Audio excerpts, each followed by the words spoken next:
여러분 안녕하십니까. 이어서 광주 전남권 소식입니다.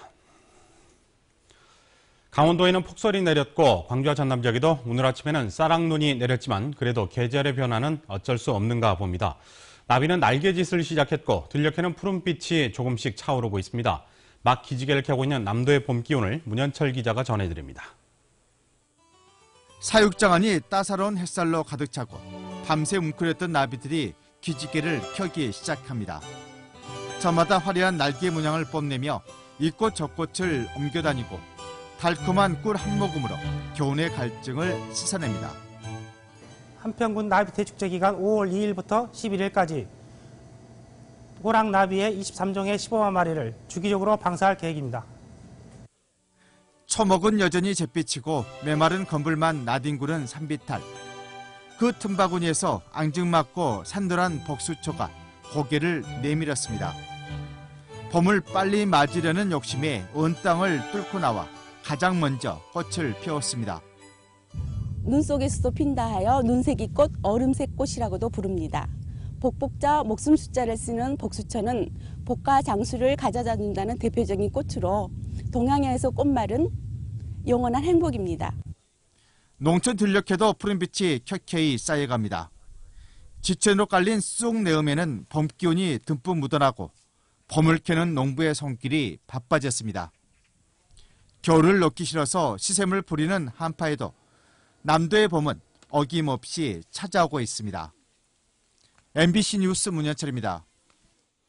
김영판 전 서울경찰청장의 무죄 판결을 두고 논란이 확산되고 있는 가운데 천주교 광주대교구가 시국미사를 다시 엽니다. 천주교 광주대교구 정의평화위원회는 내일 광주 남동 5.18 기념성당에서 사제와 신도 1000여 명이 참석한 가운데 시국미사를 열기로 했습니다. 이들은 시국미사에서 대선 개입 사건에 대한 책임을 지고 대통령이 사퇴하라고 촉구할 예정입니다. 7등급 이하 저신용자 대출 비중이 광주와 전남 지역이 전국에서 가장 높습니다. 이들 대부분은 생계형 자금을 빌려 쓰다 갚지 못하고 빚을 내 빚을 갚는 악순환에 내몰리고 있습니다. 황성철 기자입니다. 신협에서 20%대의 이자로 돈을 빌려 쓴 김모 씨는 광주신용보증재단을 찾았습니다. 이자를 감당하기 어려워 서민들을 위한 햇살론으로 1000만 원을 빌리기로 했습니다. 20분이면 되는데 얼마 안 되는 길에 한번 봤어요. 그럼 상담하러 왔어요. 자영업자를 중심으로 소규모 대출을 받거나 근로자들의 실질 소득이 떨어지면서 대출을 받아 생활비에 보태고 있습니다. 실제로 광주 지역 서민들이 주로 찾는 햇살론의 경우 최근 3년 사이에 이용 근로자와 금액이 3배가량 늘었습니다.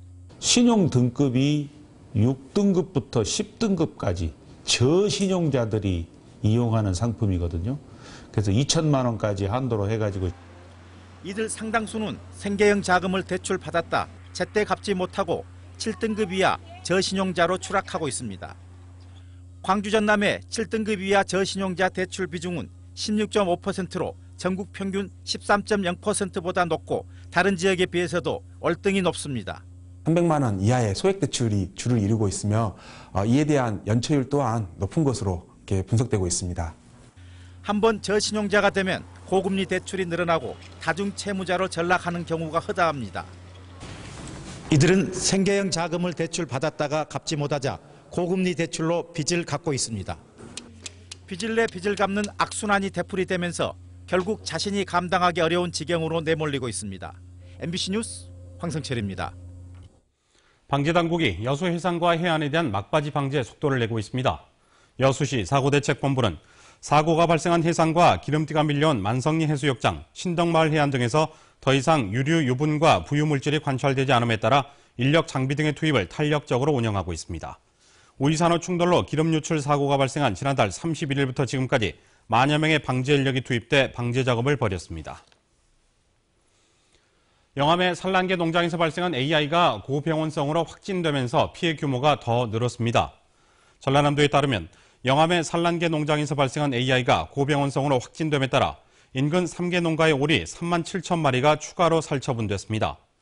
이로써 전남에서는 4건의 AI 확진 판정으로 살처분된 닭과 오리가 24개 농가에서 43만 8천여 마리로 늘었습니다.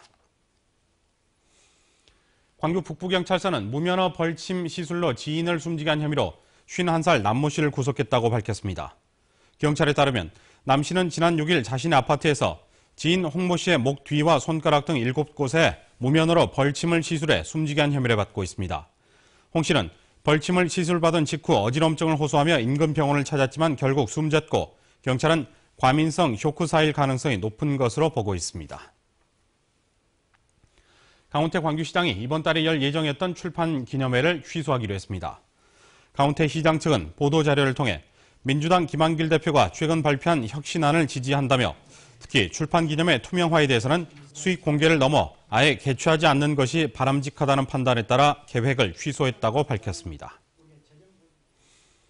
올해도 전남 지역에 신입생이 없는 초등학교가 속출하고 있습니다. 전라남도 교육청에 따르면 여수 검은초등학교를 비롯한 본교 3곳과 목포 유달초등학교, 율도 분교 등 분교 34곳에는 올해 신입생이 한 명도 없는 것으로 나타났습니다. 또 신입생이 한 명뿐인 학교도 33곳으로 집계됐습니다. 도교육청은 전체적으로는 초등학교 입학생 수가 15,900여 명으로 작년보다 900명 이상 늘었지만 도서 벽지에서는 이농과 저출산이 계속된 데 따른 것으로 분석됐습니다. 정월 대보름을 앞두고 광주시립민속박물관 광장에서는 대보름 한마당 행사가 열렸습니다. 오늘 정월 대보름 행사에서는 궂은 날씨 속에 많은 시민들이 참여한 가운데 민속놀이와 당산제 등이